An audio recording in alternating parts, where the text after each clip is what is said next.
Good morning guys! Good morning! Ayan ang inyong host. Ang inyong... take two. Welcome to my channel. Nix Vlogs. Mommy Parley Vlogs.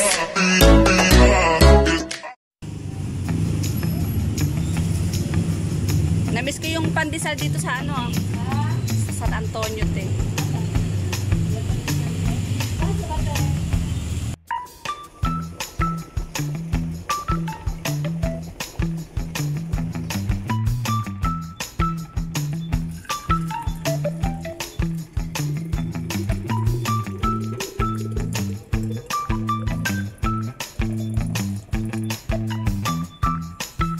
Guys, good morning. Mega shout out guys. Ayan guys. Maaga lumabas yung bumili ng almusal. Bumili ako ng pandesal. Tapos, nakabili ako ng gulay. Halagang 40 pesos. Kasi may kanin kami nitira kagabi. So, para maubos yung aming kanin, bumili ako ng ulam. Halagang 40 pesos. At isang hotdog. Chicken hotdog to guys. Tapos, bumili ako ng pandesal ko. Dahil syempre ako ay matinapay sa umaga. Ayan, pandesal. At may palaman naman dito. Ayan guys. And then, nagtimpla na ako ng coffee. Ayan guys, eat na tayo ng pandesal. Yung aking my loves. Kakain siya ng kanin. Hindi guys, ako makanin talaga sa umaga. Ayoko ng kanin sa umaga kasi feeling ko hindi ako makakakain sa tanghalian. Kaya minsan pag nagluluto ako ng ng sinangag, tapos may daing na may itlog, ang dami ko nakakain guys. Hindi na ako nakakakain sa tanghalian. Kasi parang busog na busog pa ako. Hindi ko lang yung aking coffee guys. Kasi masarap yung aking kape. Siguro kakain ako ng 2 pirasong pandesal. Ayan guys, hindi ko tinanggal yung aking sombrero. Kasi hindi pa ako nagkukulay ng hair. So very ma-white na. Sabi ng mga tatanda. Sabi niyo mga matatanda guys, tanggalin yung sombrero mo, kumakain ka. Eh ako na yung matanda ngayon. Wala na magsasabi sa akin, tanggalin yung sombrero mo, kumakain ka. Ako na yung matanda ngayon. Tinatawanan ako ni my loves. Hindi ako nag-live guys kasi ang dami kong ang ganap. Yung anak ko nagpapaluto ng sinigang. May order na siya kahapon na shampoo ng aso at saka kulong ng aso. So parang gusto niya paliguan ko muna yung aso. O diba, hindi ko alam kung ano yung uunahin ko today. Mamalengke ka muna. Sabi ng my loves ko, mamalengke daw muna. Mamamalengke na dapat ako. Mamamalengke na dapat ako. Wala akong cash. I need cash. Ito yung ATM ko.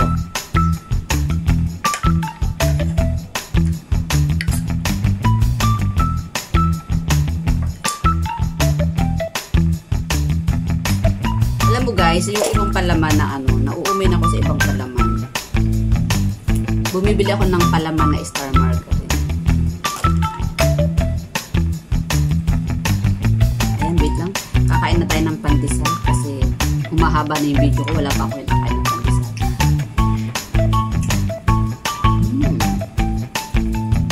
Mas masarap pala yung pandesal doon na binibili ko.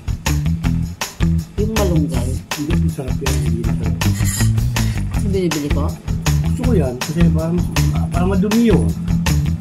Kasi nga may malunggay. Hindi man pag niya, pinapal natin. Ang madumi.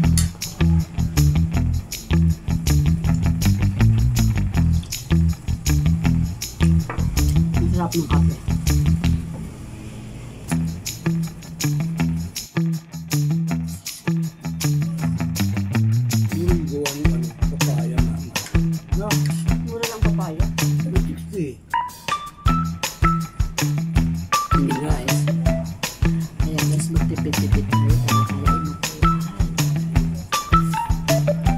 Hirap magtipid para mapuhay.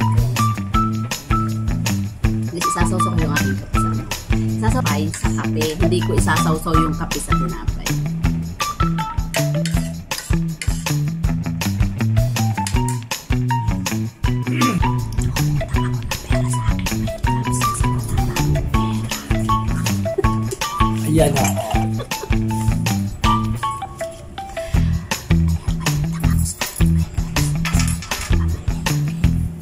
Ayan na guys, siguro ito ay titipidin ko. Siguro, kung pwedeng 250 lang yung igastos ko dito para pang ulam lang namin ngayon, isang araw lang. Hanggang hapon na ito. Bili ako ng ano, pansigang, kasi yun ang gusto sa akin. May one and only daughter na ano bang gawin kami mami na? Sige. Yes, pwede yung mga later. A few moments later.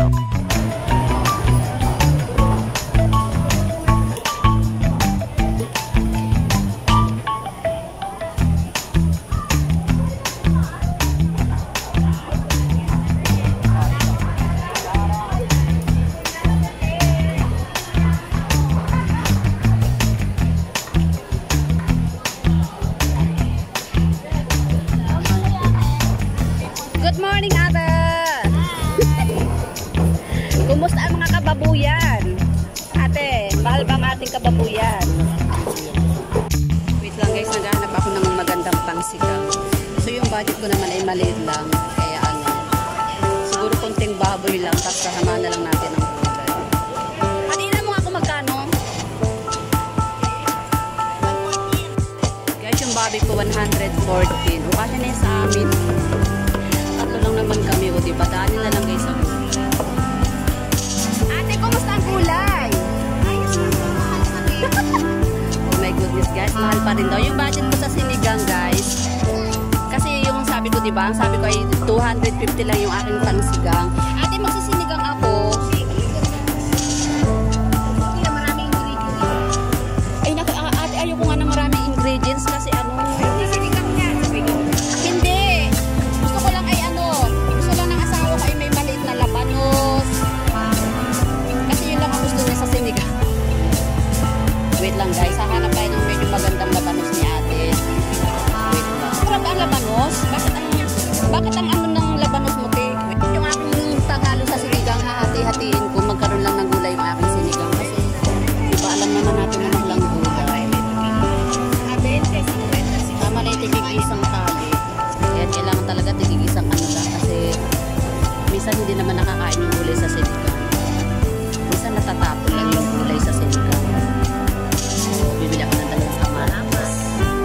Wala bang medyo mapula-pulang kamatis. Ayan.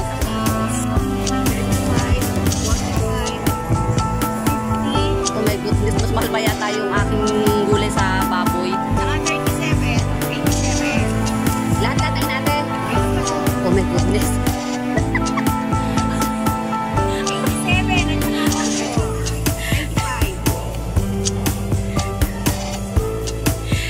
87 at 95. Grabe, oo nga, mas mahal pa yung aking gulay doon sa baboy. Yung baboy ko ate 114 lang. Ay, mahal na sa is. O diba guys, update ko lang kayo sa mga presyo ng gulay guys. Ang mahal ng gulay. Ay, kuya sorry naman. Dito lagi ako bumibili kay ate kasi siya yung aking suki. Ayan, legit na suki ko si ate kasi ano siya, nagpapatawad. Nagpapatawad si ate. Tsaka presyo yung mga gulay niya, ano. Ayan. Ay kuya, umayos ka kuya. Suklihan mo ng maayos si ate. Magkano ate pabayaran ko? 120. Ayun, 120. Sabi ko sa inyo guys, 250 yung aking budget sa pangsigang. Ayan, eksakto.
ihulog na natin yung ating kaunting baboy guys. Para lang tayo ay makakain ng sinigang. Dahil ito ay favorite ng aking anak. Request na itong sinigang. And pakukulit-ulit natin siya. Para mas lumasa yung ating sinigang na baboy. Ayan, 4 cubes. Attention sa mahinang apoy guys. Kasi natutunan ko din ito bilang pagluluto. Kasi hinaan natin yung apoy. Para guys yung luto daw niya ay malinamnam. Ayan, hinaan lang natin yung apoy para sa luto siya guys. At sasunod natin yung ating gabi. Hindi maulan ng umaga guys. Ayan, luto na yung ating sinigang guys. Hindi ko na pinakita kung paano ako magluto ng sinigang. Basta binuhos ko na lahat ng aking gulay guys. Kasi marami ginagawa si host. Maraming ganap. Ayan, pinatitikman ko na sa aking may one and only daughter na kasing ganda ni host. Ayan, sarap daw. Ayan, tikman natin. Sarap. Ayan guys, tamang-tama yung asin. Ayan, ay ko na sobrang marami sa bawl yung sinigang namin kasi sobrang naliligo na. Kunti na naman yung aking baboy. Dinaan na lang namin sa dami ng gulay guys. Ayan. Ayan guys, hinati pa na yung aming gulay. Ayan, panghapon ng aking may loves. Kasama pa yung aming aso. Ayan, marami pa siyang ulang mamaya.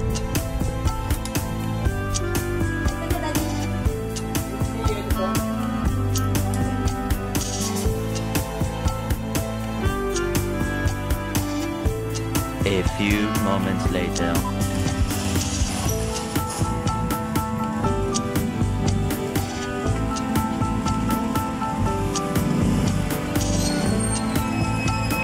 Naiwan namin guys yung dog food. Kaya ayan, bumalik ako